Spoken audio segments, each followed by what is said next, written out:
Salut les potes, bienvenue dans cette toute nouvelle vidéo, ce tout nouveau récap euro. Comme hier, on va revenir un petit peu sur les matchs de la journée et forcément sur le match de l'équipe de France, c'est obligé. Euh, donc voilà, un peu difficilement, je vous l'avoue, la fatigue se fait un petit peu ressentir là ce soir. Mais tranquille, on est là pour parler de ces trois petits matchs avec pas mal de surprises, mine de rien. Donc voilà, on va démarrer directement avec le premier match. Ce Roumanie-Ukraine, plein de surprises, plein de curiosités. Franchement, j'avais dans une petite vidéo prono là, sans faire le hipster, j'avais un petit peu parlé de la Roumanie, disant que voilà, ça pouvait me chauffer un petit peu de regarder et ça pouvait potentiellement, franchement, m'intéresser, tu vois, ouais, de les voir jouer, etc. J'étais assez curieux en fait, quant au nom, avec Radu, avec Miaila, avec Nisman, avec Coman, avec voilà, je vais pas faire toute la liste, mais il y avait quelques noms qui égayaient ma curiosité. Et bah, ça a pas loupé, même si voilà, pas non plus, je les vois pas gagner l'euro, hein, voilà. Mais ouais, une Roumanie qui domine et qui bat l'Ukraine. Et franchement, il n'y a pas grand chose à dire. En fait, j'ai eu l'impression que la Roumanie est un petit peu, enfin, n'est pas très bien rentrée dans son match, et l'Ukraine dominait un petit peu, que ce soit dans la possession, dans la maîtrise, etc. Sans se créer non plus énormément d'occasions d'ailleurs. Maintenant, quand la Roumanie est sortie un petit peu de son camp et a commencé à jouer, il y a ouais, quelque chose qui s'est réveillé même dans les tribunes en fait. J'ai l'impression que même les supporters roumains qui étaient présents se sont un petit peu réveillés aussi avec l'équipe. Et ouais, ils ont emmené le public avec eux et ils étaient un petit peu inarrêtables après. Ils ont joué d'ailleurs, franchement, ils ont joué leur chance à 200%. Ça envoie des bangers là, entrée de surface, c'est terrible. Euh, donc non, vraiment très très solide défensivement d'ailleurs. J'ai pas eu l'impression que les Ukrainiens ont vraiment eu beaucoup de situations, franchement. Une ou deux au début et après ouais, ça a été plutôt à sens unique, franchement. Donc ouais.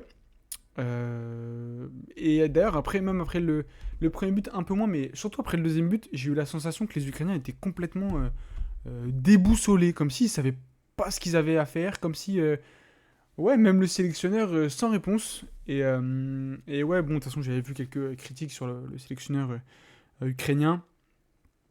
Et voilà, après, il fait re-rentrer tous ses anciens, là, avec Yarimchuk, etc., etc. Bon, pour être amateur de Liga, la saison de Yarimchuk avec Valence.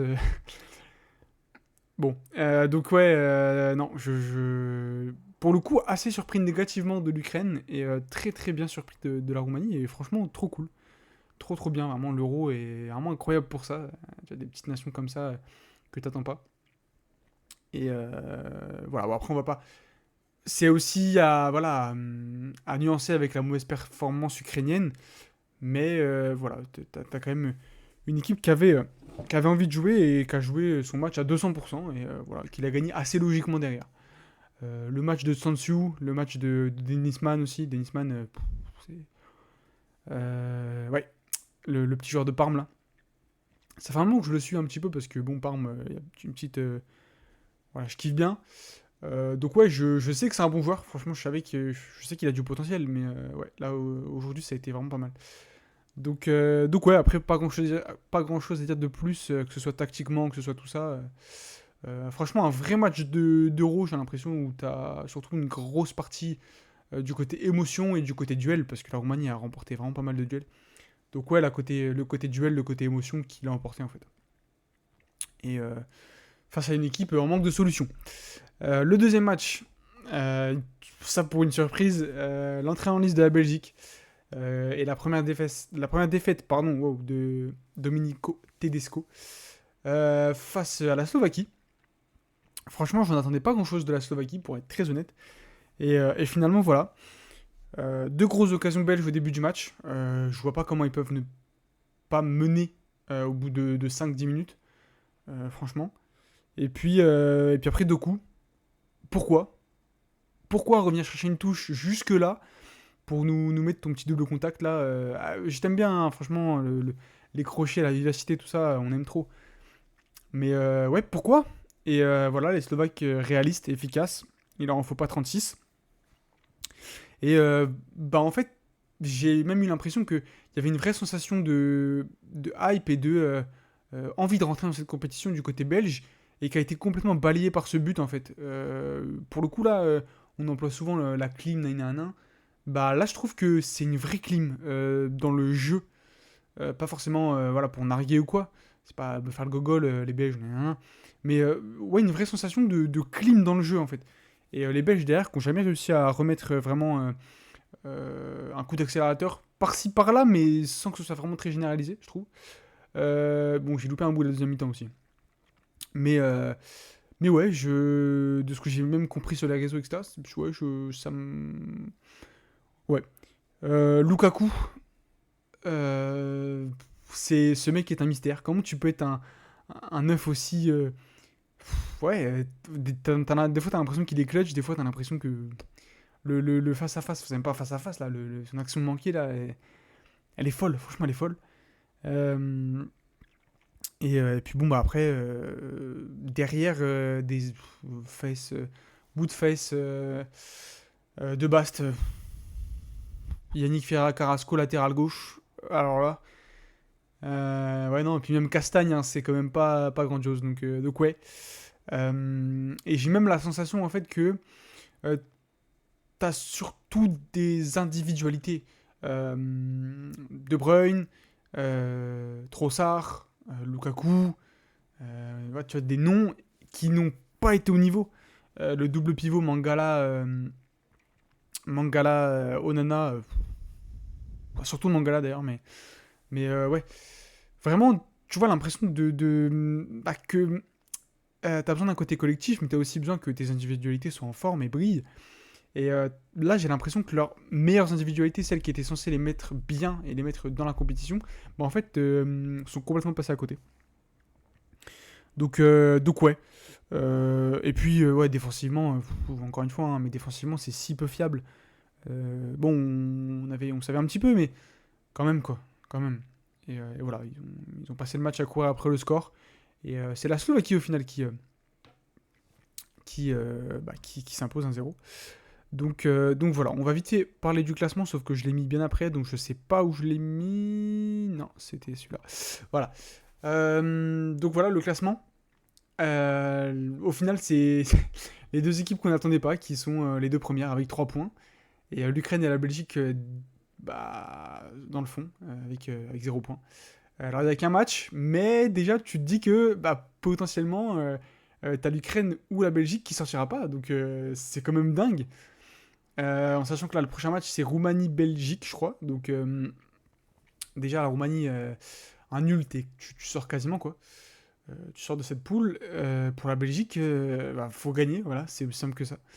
Et bah, pour l'Ukraine, même scénario, même si bon, la Slovaquie c'est quand même peut-être un peu plus faible, je trouve. Enfin, moi ça m'a moins emballé que la Roumanie, franchement. Même si t'as un collectif qui est bien huilé, etc., tu sens que c'est pas mal. Mais ouais, ça m'a moins emballé que la Roumanie, donc je sais pas. On verra bien. Mais ouais, ce groupe, Jack, qu'on annonçait un petit peu, peut-être un comme enfin, un des moins intéressants, et au final, voilà, super intéressant. Et franchement, ouais, aujourd'hui, j'ai bien kiffé, je dois l'avouer. Voilà, l'équipe de France, pour le dernier match de la journée. J'ai été obligé de mettre ce bon vieux N'Golo en petit visuel parce que, bordel, N'Golo Kanté, c'est le tweet. Le match d'N'Golo Kanté, c'est n'importe quoi. Euh, est-ce que j'ai besoin, en fait, est-ce que j'ai besoin de parler? Est-ce que j'ai besoin de mettre des mots sur sa performance? Je pense qu'on a tous allumé sa télé, on a tous vu le même match. Il te gratte un nombre de ballons en haut du terrain, en bas du terrain. Et sa justesse. En fait, j'ai l'impression. Franchement, je sais pas si c'est moi. Dites-moi dans les commentaires, mais j'ai l'impression que Euro 2016, etc., même Coupe du Monde 2018, il n'était pas aussi juste après avec ballon. Genre là, il nous a sorti 2-3 dribbles d'affilée. Est-ce qu'il osait pas? Est-ce que peut-être. Ouais, je sais pas, mais j'avais pas le souvenir d'autant de justesse en fait avec le ballon après quand il le récupère. Donc non, vraiment super intéressant. Donc voilà, après pour parler un petit peu du match, bah, une Autriche que j'ai trouvé au début du match assez décevante, un pressing pas forcément tout terrain, euh, en tout cas une facilité pour les Français à s'en sortir, et même si on sait que les Français sont quand même assez forts, assez habiles là-dedans, quand même, J'ai trouvé l'Autriche assez décevante là-dessus. Donc ouais, maintenant, bon, quelques situations qui sont mal gérées, faut le dire. Ce match-là, franchement, on doit le gagner 2-3-0, je pense. Assez, bah, pas facilement, mais on doit gagner plus que 1-0, c'est sûr. On a les situations pour. Donc voilà, pas mal de vivacité dans les transitions, comme on pouvait s'y attendre. Maintenant, voilà, j'ai pas envie de taper sur les mêmes à chaque fois, mais Marcus Thuram, nous soufflâmes, hein. Marcus Thuram, Randal Kolo Muani, c'est la pelota, c'est pas simple, hein. Même si, bon, Kolo Muani, ça a été un peu mieux au fur et à mesure de son entrée en jeu, mais ouais, non, c'est compliqué, c'est compliqué. Puis bon, après, en deuxième mi-temps, franchement, hein, je suis très honnête, il n'y a rien à ressortir de cette deuxième mi-temps, il n'y a rien à analyser. Quand tu peux pas faire 3 touches de balle avant de te faire rentrer dedans, l'Autriche, là, c'était une équipe du UFC, hein, pas jouer, c'était pas une équipe de football, hein, en aucun cas, hein. Franchement, c'était même limite chiant à regarder parce que le jeu était coupé toutes les 10 secondes et tout. Enfin, non, franchement, je comprends pas qu'il n'y ait pas eu plus de cartons dans ce match, même si les arbitres ont l'air plutôt gentils, enfin, pas gentils, mais plutôt pédagogues, on va dire. Sur cet euro, franchement, là, c'était chiant, franchement, c'était chiant.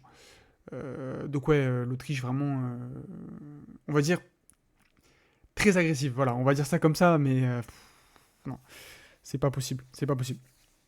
Donc ouais, pas forcément vraiment d'analyse tactique à faire sur ce match parce que en premier temps, comme j'ai dit, t'as des Autrichiens un petit peu moins forts dans le pressing que d'habitude, des Français, eux, qui arrivent à pas mal jouer les transitions. Et après, peut-être aussi que les Autrichiens ont pressé moins haut par peur de Mbappé, c'est possible. Mais ouais, donc voilà. Et derrière, bah, en deuxième mi-temps, un match qui s'est un petit peu fermé. Même les Français ont essayé de garder le score aussi, hein. Mais ils ont quand même eu des opportunités, en vrai, mine de rien. Mais ouais, tu finis pas. Giroud, bon, il y a le tag de Danso, mais Giroud, Mbappé, il a un face-à-face de zinzin.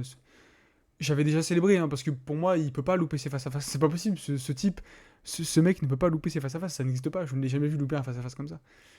Ou quand bien même, tu vois, c'est le gardien qui part du bon côté, et voilà. Mais ouais, non, terrifiant. Donc voilà, et puis, bon, bah pour parler de forcément, hein, vous vous en doutez. Bon, Griezmann, apparemment, le genou, ça a l'air d'aller. Il a recouru après, etc. Mais même là, après, hein, je regarde un petit peu après, en faisant les visuels, etc., ça a l'air d'aller.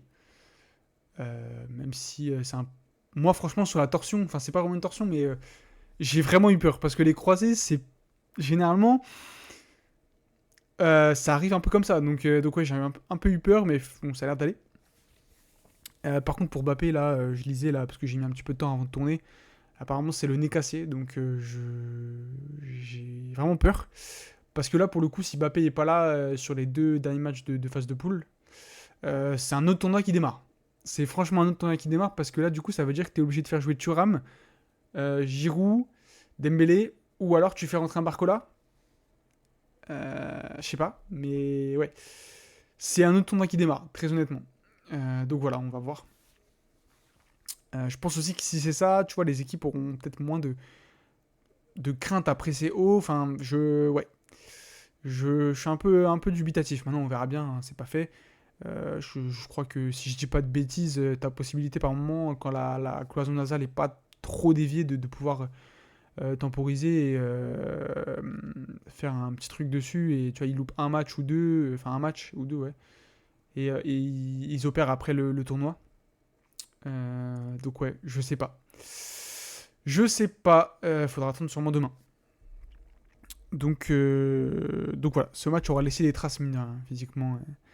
Mais bon, tu l'emportes. Au final, le résultat est quand même pragmatique, mais tu l'emportes. Clean sheet. Il fallait l'emporter absolument vu que les Pays-Bas avaient gagné. Donc bon, t'es encore dans le train. Et va falloir être sérieux contre les Pays-Bas justement avec le classement. Les Pays-Bas, la France sont premiers avec 3 points et l'Autriche et la Pologne dernier avec 0 points. Prochain match du coup Pays-Bas-France, donc bah, tu le gagnes, t'es forcément qualifié.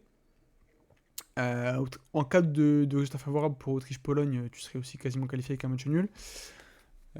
Donc ouais. Mais franchement, un peu déçu de l'Autriche, hein. Je les sentais peut-être un peu plus dérangeants parce qu'au final, j'ai pas eu vraiment l'impression. Les 10 dernières minutes, allez, on a sué parce que voilà, l'enjeu n'est rien. Mais en vrai, je les ai pas sentis plus dangereux que ça. Voilà. Si je dois être très honnête, je me suis pas vraiment senti vraiment en pression totale, quoi. Donc voilà. Les matchs de demain. Turquie-Géorgie. On pourra pas faire de récap le soir, malheureusement. Mais voilà, Turquie-Géorgie. Bon, je pense que les Turcs vont s'imposer. La Géorgie, ça m'a l'air quand même un peu faible. Voilà, si je dois un petit peu tabler sur un résultat, je dirais 2-0 pour la Turquie, un match plutôt maîtrisé, tu vois. Pas trop de dégâts. Et ouais, une victoire 2-0 sans trop forcer non plus, sans, tu vois, être exceptionnel, parce que t'as aussi... Il y a un truc qu'on parle pas du tout, c'est vrai, sur les premiers matchs, mais t'as aussi ce côté entrée dans la compétition, tu vois, qui est un peu compliqué à gérer, je pense. Et pour des nations un petit peu, pas inexpérimentées, mais tu vois, la Turquie, il y a quand même une nouvelle génération, etc. Ça peut peut-être être un côté aussi, tu vois, qui joue. Donc ouais, la Turquie, tranquille, 2-0, sans trop forcer son talent, sans être exceptionnel, mais en gérant, quoi. Et Portugal, République tchèque, mais pour le coup, bon, il y a le côté aussi, voilà, encore une fois, entrer en lice, mais je vois bien le Portugal, pareil, s'imposer tranquillement.